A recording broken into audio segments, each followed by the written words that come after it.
हकीकत न्यूज में आपका स्वागत है। मैं हूं आपकी साथ अंकिता। चलिए बढ़ते हैं खबर की ओर। रीवा की उद्यानिकी में एक पेड़ है कृष्ण बरगद, जिसे संरक्षित करने का काम वन विभाग द्वारा किया जा रहा है। हालांकि ये पेड़ अभी छोटा है, पर इस पेड़ की खासियत इसकी पत्तियां हैं। इसके बड़े पत्ते कटोरी के जैसे होते हैं और छोटे पत्ते चम्मच की तरह होते हैं। कहा जाता है कि भगवान कृष्ण पड़ोस के घरों से माखन चुराया करते थे और माँ यशोदा की डांट से बचने के लिए भगवान चुराया हुआ माखन इस पेड़ के पत्तों की कटोरी बनाकर वहीं छिपा देते थे।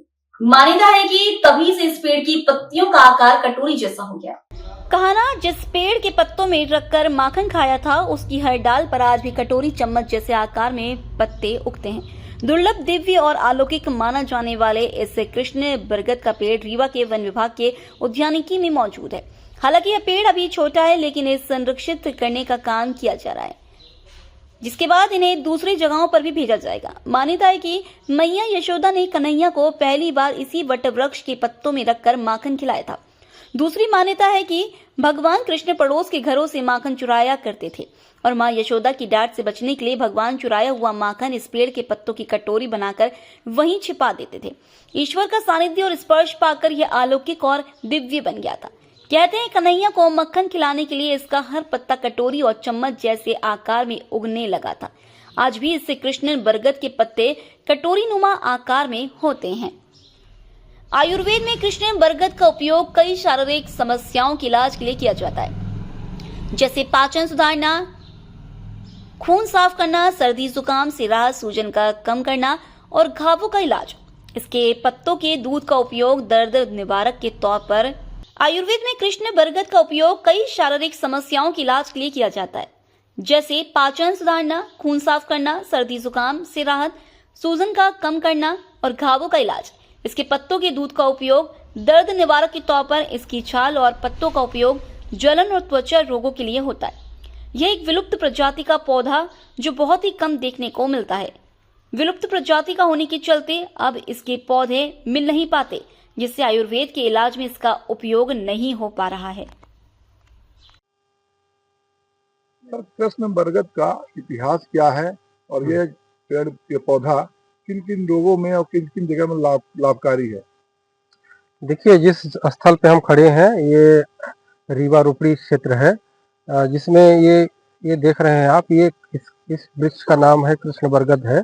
इसकी खासियत ये है कि इसके जो पत्ते होते हैं ये चम्मच आकार के या कटोरी आकार के होते हैं और इसकी मान्यता ये है पौराणिक कथाओं के अनुसार कि इसमें जो है श्री कृष्ण जी दही चुराया करते थे तो इसी में छुपा लिया करते थे और माँ के डांट से जो है वो जब माँ चली जाती थी तो वो इसको निकाल करके पुनः खाया करते थे।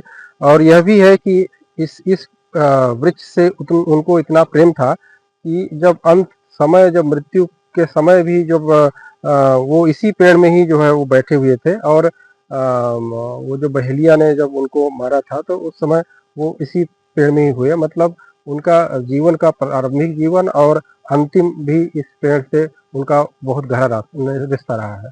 तो ये पेड़ कहते हैं किन किन रोगों में या किन किन जगह पे लाभकारी है, ऐसा भी बताया जाता है आयुर्वेद के क्षेत्र में कि इस पेड़ की दवा तैयार की जाती है और बहुत सारे रोगों में लाभप्रद होती है। तो क्या इसकी भी जानकारी है आपको?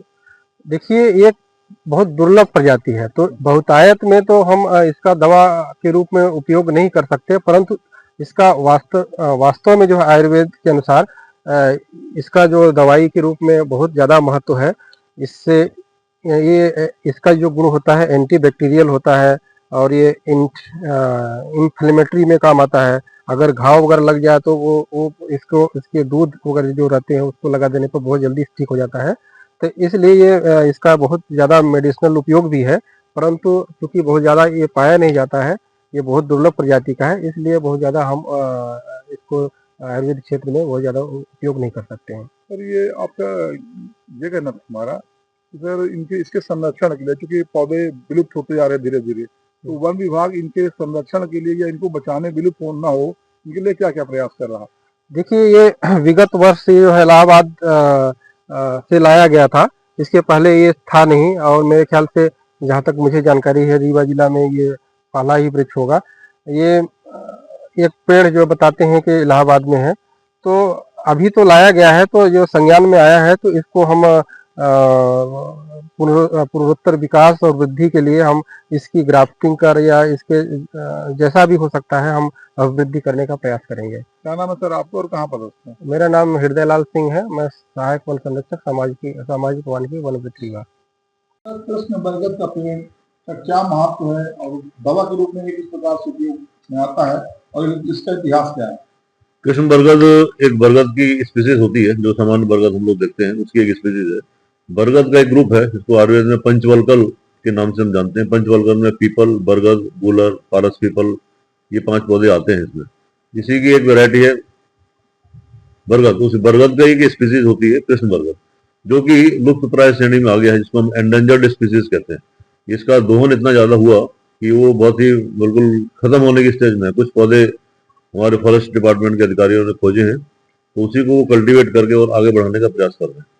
इसको हम देखें ऐतिहासिक रूप से तो ये पुराने काल में इसका प्रयोग किया जाता था और पुराने काल में इसमें ऐसा उल्लेख आया है पारंपरिक रूप से कि कृष्ण भगवान इसमें दूध भात, इसके पत्तों में दूध भात खाया करते थे। तो जब इसका एडल्ट पेड़ होता है उसके पत्ते कटोरी के नुमा हो जाते हैं, तो इस प्रकार से मुड़ जाते हैं तो कटोरी जैसे आकार ले लेता है।